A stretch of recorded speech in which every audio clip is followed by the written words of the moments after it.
I see a lot of people out there on the internet trying to take video form content and turn it into blog form content. But part of being able to do that and do it well is understanding the different content logic of the two different types of content. All right, guys, welcome back to ContentFold. My name is Cory, one of the co-creators here at ContentFold.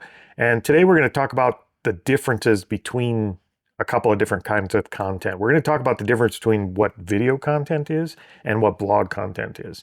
And for the most part, I think this is a pretty overlooked distinction between these two types of content. I see a lot of people out there on the internet trying to take video form content and turn it into blog form content. And that is something that we've gotten really good at here at ContentFold.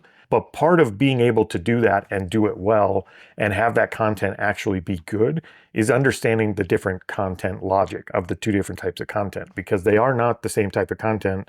And it's much deeper than just one is video form and one is written form. Video content, for example, can wander a lot. The topics can wander, the conversation can wander. They're often made to entertain, to keep people engaged and watching. So there's an entertainment aspect to that video form content. And the conversation can loop back on itself. It could come full circle and it could go around the circle a couple of times. It really does depend on the video, but generally that's the huge differentiator between video and written form is it is meant to entertain. The conversation wanders all over and it can tend to loop a little bit.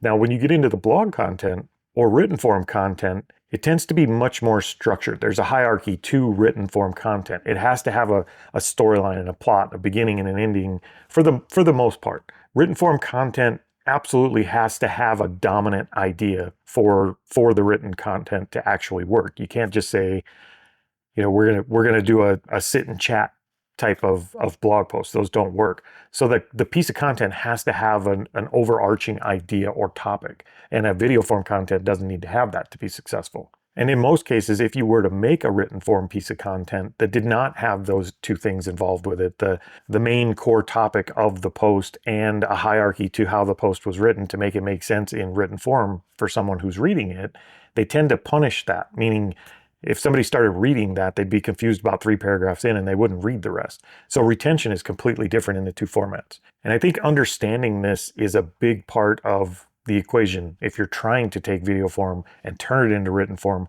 understanding the two different structures are completely different and what makes them different is a huge benefit to you. So if you are trying to do this on your own through AI or anything else, hopefully this will help you kind of break your different kinds of content down and know how to approach them. But understanding that they are two different kinds of content that interact with a human in two different ways, and they have completely different attributes. It's like comparing a donkey to a walrus. They're both animals, but they're completely different.